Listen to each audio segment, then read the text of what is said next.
Welcome back. This is Andrew Sears again, and in this next section I'm going to talk about some of the key global and U.S. demographic and economic trends.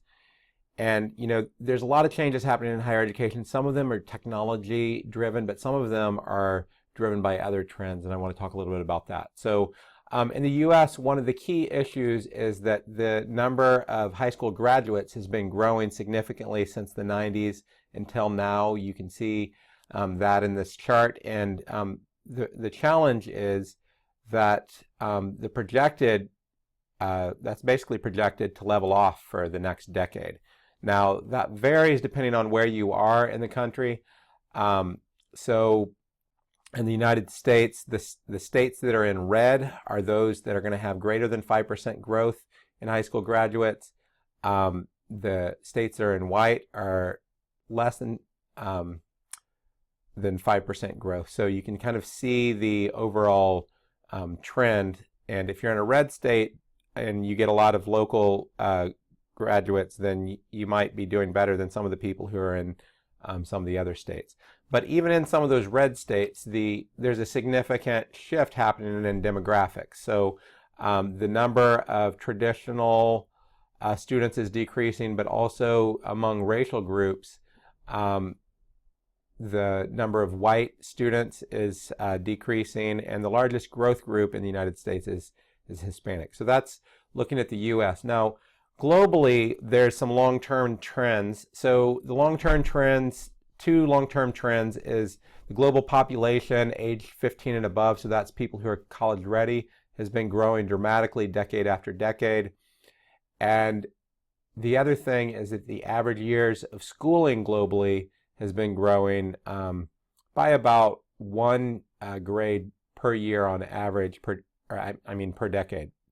So if you look globally in the various percentages that are out there, what this chart here shows is it shows the average years of schooling in different regions of the world. So there's Latin America has 8 years and 7% college graduation. The Middle East and North Africa has an average age or years of schooling 7 years with 6% college graduation. Sub-Saharan Africa has average school age of 5 years of education and 1%, and then Europe and Central Asia 9 years, 9%, and this is largely looking at the developing world, and then you have South Asia and East Asia. So you can see that there's a lot of room for growth internationally. And if you look at the overall growth that's happening, so 28 million students globally in 1970 and 177 million students in 2010, and there's going to be 250 million students by 2025. And 75% of that growth is coming from low and middle income countries, and there's also a growing balance between women and men. There's been a lot of studies that have been done, and I'm not going to go into the details of these, but most of the UN studies look at different projections, a base case and a best case. So you can see between these two, so this is a human development report, and you can see the tertiary education, and the case on the right is more than double the case on the left. So there's a lot of uncertainty. There's also some UN reports that have been done looking at global education, and the left and right, going from left to right, shows the different growth of primary, secondary, and tertiary education. I more reference those, so if you want to look up the slides and look up the bibliography, that you can read the details of those. I'm not going to go into them in detail. The other trend is there has been significant growth of private education globally. So, there's been an ebb and flow. So for a while, private education for higher education was the dominant form, and then governments got very involved. But I think since the 80s, there's been growth of private education.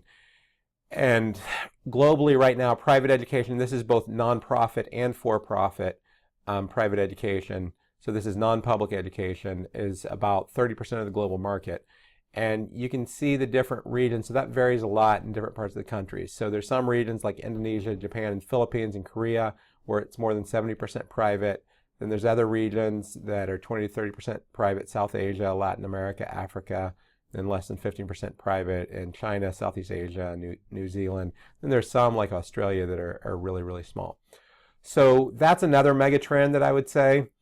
The third trend, and I'm going to use the US as an example, but the same trend's happening in a lot of developed economies, is that there is this growth in mandatory spending, entitlement spending, and if you look back in the 70s, discretionary spending, and that's the pool that higher education comes from, has moved from being about 50% to being about 33%.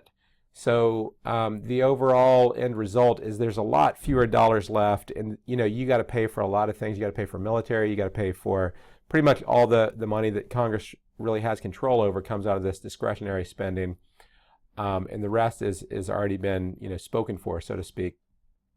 So one of the big challenges is looking at the growth of entitlement spending, and if you look at revenue, and so what's important here is this is a projection going into 2050 and even above that, and you can see the black line's revenue, the white line is discretionary spending, and the other lines, red is paying off debt, blue's Medicaid, light blue's Medicare, and then green is Social Security. You can see that by somewhere between 2030 and 2040, the discretionary spending, basically there's not going to be any money left unless the government changes its revenue structure, which right now looks to be fairly challenging. So what that's doing is that's creating a long-term squeeze on higher education, and that's both public higher education and private, where it's trying to get grants and things from the government. So all that comes into a summary of key trends that is really, where is higher education going? It's going towards non-traditional students, it's going towards emerging markets, it's going to private education, and it's going to technology. So I'm also going to have a lot of links for this time, and if you have any questions or feedback, please add those.